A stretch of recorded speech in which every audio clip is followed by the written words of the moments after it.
एक बहुत सच्ची घटना आपको बता रहा हूं मैं अपने जीवन की, बिल्कुल आंखों देखी और व्यासपीठ पर भगवान के पास बैठकर बोल रहा हूं, झूठ नहीं बोल रहा हूं वरना मेरी जुबान कट जाए। बिल्कुल सत्य वो घटना आपको बता रहा हूं, ध्यान देकर सुनना, ऐसा नहीं कि बस भाग जाओ, ध्यान देकर सुनना। बहुत सच्ची घटना, ईश्वर पर भरोसा करने की बात जहां है। एक बार मेरे दादाजी के पास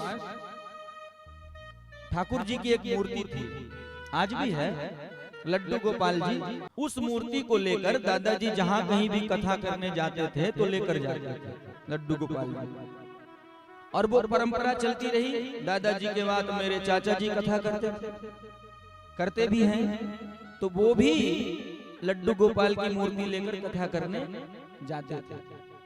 एक बार क्या हुआ कि रात्रि में वो लौटे और उस मूर्ति को एक व्यक्ति ने चुरा लिया सोना समझ। बिल्कुल सत्य घटना अभी की, ये 1999 की बात है, जब मैं छोटा था। उस मूर्ति को, चूंकि भगवान लड्डू गोपाल की जो मूर्ति है इस सोने का पानी ढला रहता है तो लोगों को लगता है ये सोना है, तो उसे लगा कि ये सोना है और उसने चुरा लिया। अब चाचा जी हमारे रोते हुए घर में आए और रोते हुए आए, दादाजी को बताया तो बब्बा जी ने कहा कि ठीक है, तुमसे कोई गलती हुई होगी तो ठाकुर जी तुमसे नाराज हो गए, किसी और के पास चले गए, इसमें चिंता करने की क्या जरूरत, और जब उनकी इच्छा होगी तो तुम्हारे पास पुनः आ जाए। अब 1999 से 2000 आया, 5 आया, 10 आया, 2012 में 14 साल बाद 12-13 की घटना बता रहा है। 14 साल बाद एक दिन मैं घर से बाहर निकला तो हमारे चाचा जी ने बताया कि एक व्यक्ति आ रहा और रो रहा था, द्वार में लेटकर गुहार लगा रहा था कि बचाओ बचाओ बचाओ। चाचा जी ने पूछा कि क्या हुआ भाई, तुम कौन हो? उसने कहा मूर्ति आपकी खोई थी, वो मैंने चुराया था 1999।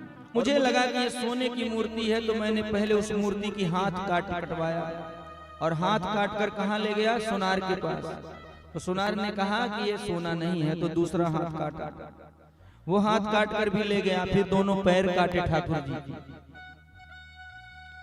और चारों को ले जाकर उसने जब चेक कराया तो उसने कहा ये अष्टधातु है, सोना नहीं है। कहीं अपने घर के कोने में फेंक दिया कि अरे किसी काम के नहीं।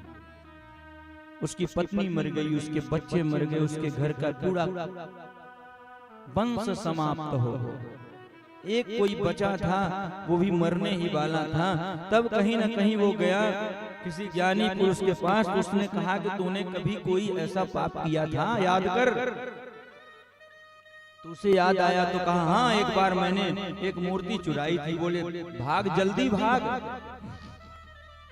और ठाकुर जी की मूर्ति लेकर वो मेरे घर आया और रोने लगा कि मुझे बचाओ। तो हम लोगों ने कहा कि अब तुम्हें बचाने वाले हम कौन होते हैं और मारने वाले भी हम कौन होते हैं? तुमने जिसका अपराध किया है उसी से क्षमा मांगो। आज भी वो ठाकुर जी मेरे पास हैं, लेकिन उनके हाथ नहीं है और पैर नहीं है। अभी लक्ष्मी नारायण यज्ञ 19 जनवरी से मां नर्मदा के तट पर जबलपुर मध्य प्रदेश में होने वाला है। आप सब लोग आमंत्रित हैं, आप वहां आए, आपकी पूरी व्यवस्था वहां रहेगी। जो नहीं आ सकते वो अपना दान देना चाहें वो दे सकते हैं, अथवा मानसिक रूप से वहां जुड़ सकते हैं, जिसकी जो श्रद्धा हो। वहां वो ठाकुर जी आज भी विराजमान हैं। दोबारा अगर कभी आने का मुझे अवसर प्राप्त हुआ तो मैं उनको लेकर आऊंगा आपके पास। उनके हाथ पैर नहीं है, लेकिन आज भी वो हमारे पास हैं। कहने का अभिप्राय कि जिनको लगता है कि ईश्वर नहीं है, उनको ये मैं घटना बता रहा हूं कि मैंने अपने जीवन में ये देखा है। अब वो व्यक्ति फिर तड़प तड़प कर मरा, तड़प तड़प कर उसको हमने मरते देखा। तो कहने का अभिप्राय कि भूल कर भी अगर तुम्हें किसी को नहीं मानना तो मत मानो, लेकिन अपमान मत करो। अगर अपमान करोगे तो नष्ट हो जाओगे। किसी का भी अपमान न करो, चाहे छोटा हो या बड़ा हो, कोई भी। तुम सम्मान नहीं करते मत करो, कोई जरूरत नहीं, लेकिन अपमान भी मत करो। नहीं तो फिर जब भगवान की लाठी पड़ती है तो उसमें आवाज नहीं होती।